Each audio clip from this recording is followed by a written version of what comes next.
yahereye ku 33 gusa ni umwe mu bakiri 10 ba mbere mu gihugu amaze guhabwa ibihembo bitatu. Ubundi yumvugura muzi cyangwa umwumva gutyo gusa. Amazina ye bwite yitwa Sina Gerard, yavukiye mu karere ka Rulindo mu mwaka w'1963. yatangiye ubucuruzi ku myaka 20 aho yatangiye acuruza amandazi yitaga Utwibutso, afite igishoro cy'ibihumbi 33 gusa. Mu gutera imbere kwe aho yakoreraga ku muhanda haje kubakwa kaburimbo, nawe ati sinakwitesha aya mahirwe. Umuhanda Kigali Musanze mwese murawuzi, aho buri modoka yose ihanyuze igomba guhagarara ikamuha abakiriya. Yaje kwagura ubucuruzi bwe yongeramo agashya, akabanga, akandi, akarushyo n'ibindi byinshi. Uyu munsi akoresha abakozi 180 bahoraho n'abandi 600 abo twita abanyakabyizi. Uyu yanditse ibitabo byinshi bishingiye ahanini ku buzima bwe n'uburyo yatangiye business ndetse n'inama atanga ku rubyiruko. Akaba ariyo mpamvu naje gukusanya bimwe mu byo yanditse ko dushakamo icyo twakwifashisha nk'umusingi wo kwiteza imbere. Nkuko wabivuga agendera ku ijambo rivuga ngo gira indoto, tangira uko ushoboye, wigira ubwoba. Ndabizi ushobora kuba nawe wibaza uko uzabigeraho ukabona nta nzira, ubona abandi biga kaminuza bubaka batera imbere babona amafaranga, ukabona naho byaturuka. Ariko ndashaka kukubwira ikintu kimwe, ibihurimo si iherezo ryawe, si itangazo ry'ibihe byawe byose, ahubwo ni urupapuro rumwe mu gitabo kinini cy'ubuzima bwawe. Kora subscribe ubundi dukomeze iyi documentaire. Menya ko niyo udafite amafaranga hari icyo ushoboye, ntabwo Imana yagukuye ku rutonde rwayo yateganyije. Ubuzima bugoye si ubuzima butagira icyizere. Igihe cyose ukiriho hari ibintu bine bikomeye ugomba kujya wibuka. Imana nirangiza urugendo itaraguha icyo yakugeneye. Uburibwe urimo ni isomo, ntabwo ari igihano. Abantu bose b'ingenzi cyangwa abakire babanje gucibwa intege ariko barabyuka. Ntacyo wabuze cyakwambura agaciro. Ntihakagira umuntu n'umwe ukwemeza ko ubuzima bwawe burangiye. Ese reka nkubaze, wigeze wumva inkuba ivuga iminsi yose cyangwa imvura imara amezi 3? Ntibishoboka. N'ibyo bibazo wibereyemo bizashira. Niba uri ku musozi bivuze kuri hafi yaho uzareba kure. Ntugacike intege niyo abandi bagusize, ukomeze. Niyo nawe waguha akazi komeza wiyigeho. Nibyo wakabaye uri muri kaminuza none uri mu rugo, ntugacike intege. Uracyafite imyaka, uracyafite umutima, uracyafite ejo. Nta kibazo kiruta icyizere gito. Komeza urugendo rwawe nubwo rwaba ari mu kizima, kuko abantu bose bafite aho bavuye naho bajya. N'uwavuga ko atigeze ababara nuko atarabaho bihagije. Nta mafaranga, nta kazi, nta mukunzi, nta ukwitaba kuri telefone cyangwa ngo kwandikiye kuri WhatsApp. Ariko ntugatinye, kuko ibikomere byawe sibyo bigena ubuzima bwawe, ahubwo ni umuyoboro wo kukugira umuntu ukomeye. Niba ubayeho nk'uwatsinzwe, menya ko n'abami bazwi babanje kurara ku butaka nk'imbwa. Niba ubonye abantu bagendera mu modoka, nawe ntugatinye kugenda n'amaguru. Icy'ingenzi si aho ngaho uri, ahubwo naho uganisha umutima wawe. Hari abantu babiri tugomba kumenya mu buzima. Uwa mbere ni wowe ubwawe. Iyo wemeye kwanga kwipfobya ushobora kugera kure. Uwa kabiri ni Imana. Niyo bose baba barakwanze, Imana ntiyigera ihindura umugambi wayo. Wumvise ibyo? None se ushatse kwemera ko ibihe bigoye bikwambura icyizere?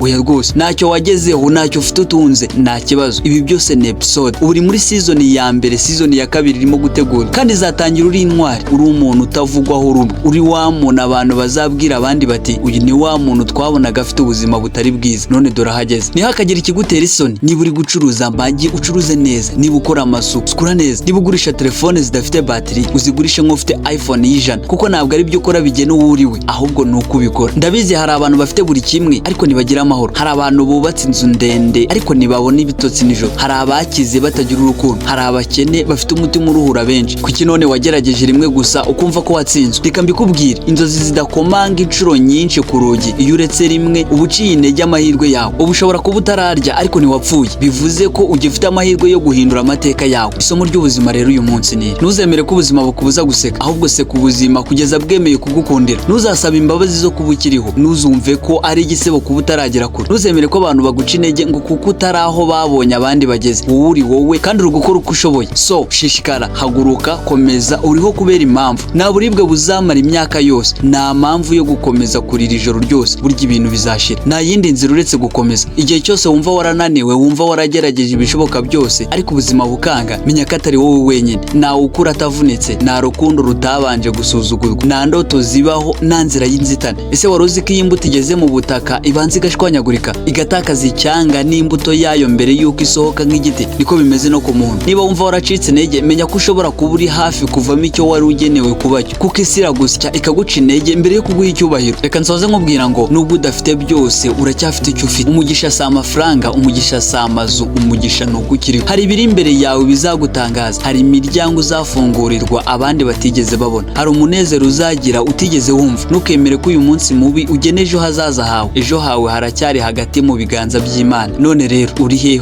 Wumva uri munsi y'abandi? Wumva waracitse intege? Ndakwinginze ntukandamize umutima wawe. Ntukemere ko agahinda gatsinda icyizere. Ubuzima buracyari imbere yawe nubwo ibiri inyuma byagushegeshe. Ibihe bigoye si impamvu yo kureka kuri wowe. Nyabugogo. Abaguca intege si urukuta rwaho uganisha, ibikomere si ikimenyetso cy'uko warangiye, ahubwo ni ikirango cy'uko ukiri ku rugamba. Ngaho kora share usangiza abandi iyi video, wenda hari abayishaka benshi bakeneye kongera guhumurizwa. Kugira amahoro n'amafaranga, ndabakunda.